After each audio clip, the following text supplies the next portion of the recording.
Marvel ने लोकी TV series में multiverse को ऑफिशियली इंट्रोड्यूस कर दिया है, लेकिन यहाँ सवाल ये है कि आखिर मल्टीवर्स एमसीयू में काम कैसे करेगा, क्योंकि टाइम ट्रेवल या मल्टीवर्स रियल वर्ल्ड में थ्योरेटिकली पॉसिबल है, प्रैक्टिकल नहीं। और इसीलिए मूवीज में इन चीजों के रूल मूवी क्रिएटर या राइटर खुद तय करते हैं। और तभी आपने देखा होगा कि अलग अलग मूवी में टाइम ट्रेवल अलग अलग तरीके से काम करता है। जैसे एक्समैन का टाइम ट्रेवल अलग तरीके से चलता है और एमसीयू में टाइम ट्रेवल अलग तरीके से, और इसी तरह मल्टीवर्स भी एमसीयू में अलग तरीके से काम करेगा। वैसे मल्टीवर्स दरअसल जैसे हम इंसान अर्थ पर रहते हैं और अर्थ हमारे सोलर सिस्टम में है और सोलर सिस्टम हमारी गैलेक्सी में है, और जब ऐसी ही करोड़ों गैलेक्सी मिलती है तो एक यूनिवर्स बनता है। और जब एक से ज्यादा यूनिवर्स एग्जिस्ट करते हो तो उन्हें मल्टीवर्स कहा जाता है। और जैसे एक प्लैनेट से दूसरे प्लैनेट पर ट्रैवल किया जा सकता है, उसी तरह एक यूनिवर्स से दूसरे यूनिवर्स में भी ट्रैवल किया जा सकता है। तो इससे पहले कि हम मार्वल के मल्टीवर्स को एक्सप्लोर करें, पहले हम ऐसी मूवीज और टीवी सीरीज को देख लेते हैं जिनमें इस कॉन्सेप्ट का यूज किया गया है।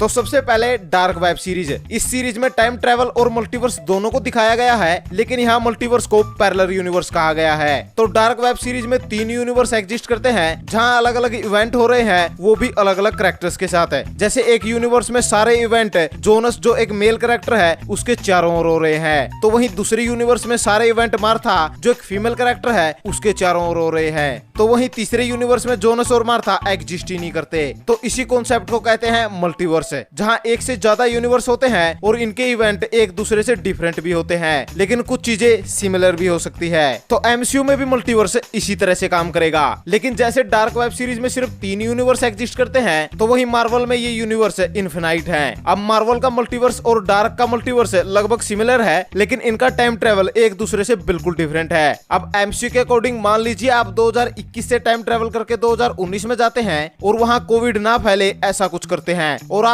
सफल भी हो जाते हैं। लेकिन आप जैसे ही 2021 में वापस आएंगे तो अभी भी यहाँ लॉकडाउन लगा होगा, क्योंकि जैसे ही आपने 2019 में कुछ चेंजेस किए, वहाँ एक अल्टरनेट टाइमलाइन बन गई जिसमें कोरोना जैसी कोई महामारी नहीं फैली, लेकिन इसका आपकी टाइमलाइन पे कोई फर्क नहीं हुआ। इसीलिए 2021 में अभी भी लॉकडाउन है। अब टाइम ट्रेवल एमसीयू में ऐसे काम करता है। जबकि डार्क वेब सीरीज में जब भी कोई पास्ट में कुछ चेंज करने की कोशिश करता है तो वो खुद उस इवेंट का पार्ट बन जाता है। जैसे यहाँ एक कैरेक्टर होता है जोनस, जिसके फादर ने कुछ टाइम पहले सुसाइड कर लिया था। तो जब जोनस अपने फादर को रोकने के लिए पास्ट में जाता है तो वहां जाने पर उसे पता चलता है कि उसका फादर सुसाइड करने वाला नहीं होता, और उसके वहां जाने से और सुसाइड वाली बात करने से जोनस के फादर को यह आइडिया मिलता है कि उसे सुसाइड करना चाहिए, और वो फिर सुसाइड कर लेता है। यानी जोनस अपने फादर को बचाने गया और खुद ही उसकी मौत का जिम्मेवार बन गया।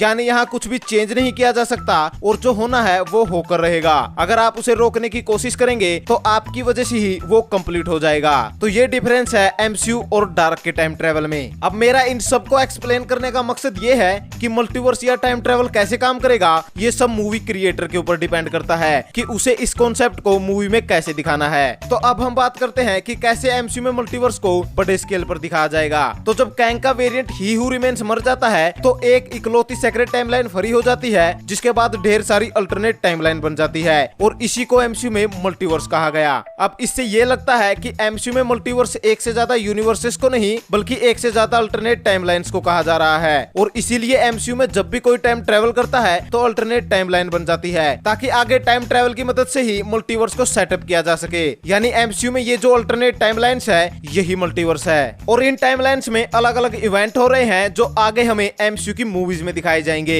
और स्कारलेट विच जैसे कैरेक्टर्स इन टाइमलाइंस में आसानी से ट्रेवल कर सकते हैं। वैसे लोकी टीवी सीरीज में हमें बताया गया कि एमसीयू के हर लिविंग बीइंग की डेस्टिनी पहले से तय है, और जब भी कोई अपनी इस डेस्टिनी से अलग करता है तो वहाँ एक अल्टरनेट टाइमलाइन बन जाती है और फिर टीवी उसे रीसेट कर देती है। तो जब लोकी टीवी सीरीज के एंड में ही हू रिमेन्स मर जाता है तो सबको फ्री विल मिल जाती है, यानी अब किसी की भी डेस्टिनी फिक्स नहीं है। तो इस हिसाब से अब अल्टरनेट टाइमलाइन नहीं बन सकती, क्योंकि अल्टरनेट टाइमलाइन तभी बनती है जब कोई अपनी डेस्टिनी से कुछ अलग करता है। लेकिन अब तो डेस्टिनी फिक्स ही नहीं है, तो कुछ भी करो अल्टरनेट टाइमलाइन नहीं बन सकती। इसका मतलब ये जितनी भी टाइमलाइन बनी है इनमें और एक्स्ट्रा टाइमलाइन ऐड नहीं होगी, और ये टाइमलाइंस परमानेंट है, और ये सारी टाइमलाइन मिलकर ही मल्टीवर्स को बना रही है। तो आई होप अब आपके मल्टीवर्स से रिलेटेड डाउट दूर जरूर हुए होंगे। वैसे अगर आप मल्टीवर्स को अभी देखना चाहते हैं तो मैं आपको डीसी का एरोवर्स रेकमेंड करूंगा। इसमें मल्टीवर्स को काफी अच्छी तरीके से एक्सप्लेन किया गया है, लेकिन यहाँ अल्टरनेट टाइमलाइंस नहीं बल्कि अल्टरनेट अर्थ है। जहाँ अर्थ 1 पर फ्लैश की स्टोरी, तो वहीं सुपरगर्ल और दूसरे सुपर हीरोज की स्टोरी किन्हीं और अलग अलग अर्थ पर चल रही है। तो अब इन दी एंड अगर आपके पास पास में कोई भी डिटेल या इन्फॉर्मेशन है इस वीडियो से रिलेटेड है तो वो हमें कमेंट में जरूर बताएं। साथ ही अगर आपको ये वीडियो पसंद आई तो इसे लाइक और शेयर जरूर करें। ऊपर से इसी तरह के सुपर कंटेंट के लिए हमारे चैनल को जरूर सब्सक्राइब करें। Thank you guys, this is Vicky Seemar and you watching the Vicky सीमार।